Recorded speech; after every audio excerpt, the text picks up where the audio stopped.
আমরা যারা সরাসরি রাজনীতি করি আমরা সব সময় তো সবার খবর নিতে পারি না, আমাদের আরো ভিন্ন কাজ করতে হয়। জিয়াউর রহমান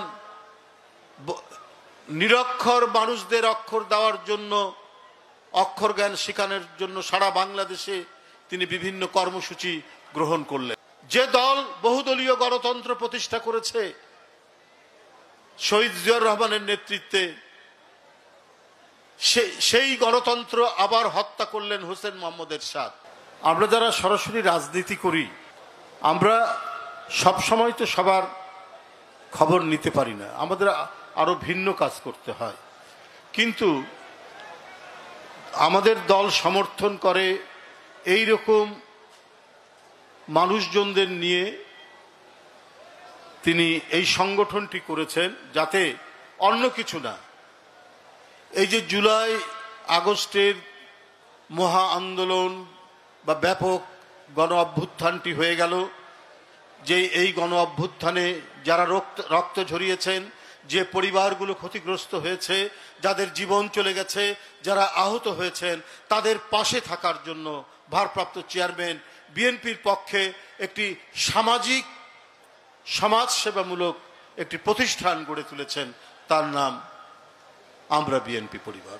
শুধু তাই নয়, জুলাই আগস্ট নয়, যারা খেলার ক্ষেত্রে কৃতিত্ব অর্জন করেছেন, যারা মেধার চর্চার ক্ষেত্রে কৃতিত্ব অর্জন করেছেন, যারা সমাজে নানা বিষয়ে নানা দিক থেকে কৃতিত্ব অর্জন করেছেন, তাদেরকেও দলের পক্ষ থেকে এই আমরা বিএনপি পরিবার তাদের পাশে গিয়ে দাঁড়িয়েছে।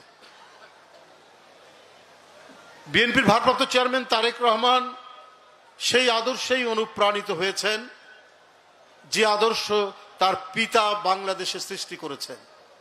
রাষ্ট্রপতি তিনি ছিলেন, নির্বাচিত রাষ্ট্রপতি। কি দরকার ছিল কোদাল নিয়ে খাল কাটার? কিন্তু সারা বাংলাদেশে 1600 খাল কেটেছিলেন জিয়াউর রহমান, যাতে শুকনো মৌসুমে ওই খালে পানি থাকে এবং ওই খালের পানি দিয়ে যাতে চাষবাস করা যায়। এটাই জিয়াউর রহমান।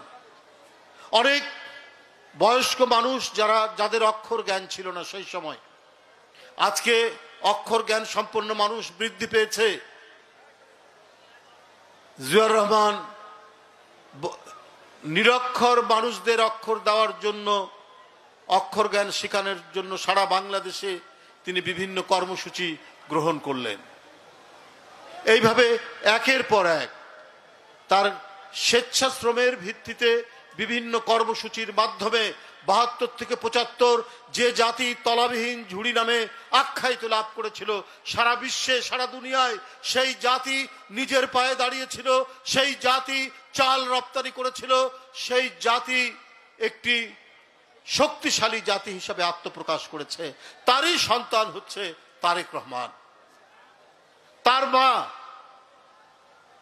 যে দল বহুদলীয় গণতন্ত্র প্রতিষ্ঠা করেছে শহীদ জিয়াউর রহমানের নেতৃত্বে,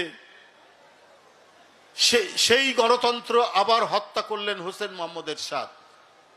তিনি থাকতে পারতেন, সুখে শান্তিতে থাকতে পারতেন, কিন্তু এই সুখের কথা তিনি কখনো চিন্তা করেননি নিজের।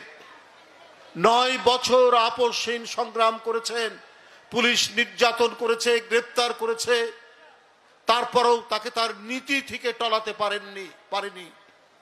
এরপরে 16 বছর শেখ হাসিনার নিপীড়ন, নির্যাতন, মিথ্যা মামলা আর একটা ভাঙ্গা ধ্বংসস্তূপ কারাগারের মধ্যে বেগম খালেদা জিয়াকে সেইখানে বন্দি করে রাখা হলো। তারপরেও কিন্তু তাকে টলানো যায়নি তার নীতি থেকে। তার সন্তান তারেক রহমান। তাই কি গণতন্ত্রের প্রশ্নে, কি রাজনীতির প্রশ্নে, কি মানব সেবার প্রশ্নে তারেক রহমান যে দৃষ্টান্ত স্থাপন করে যাচ্ছেন, সেটি আমাদের অনেকের কাছেই অনুকরণীয়।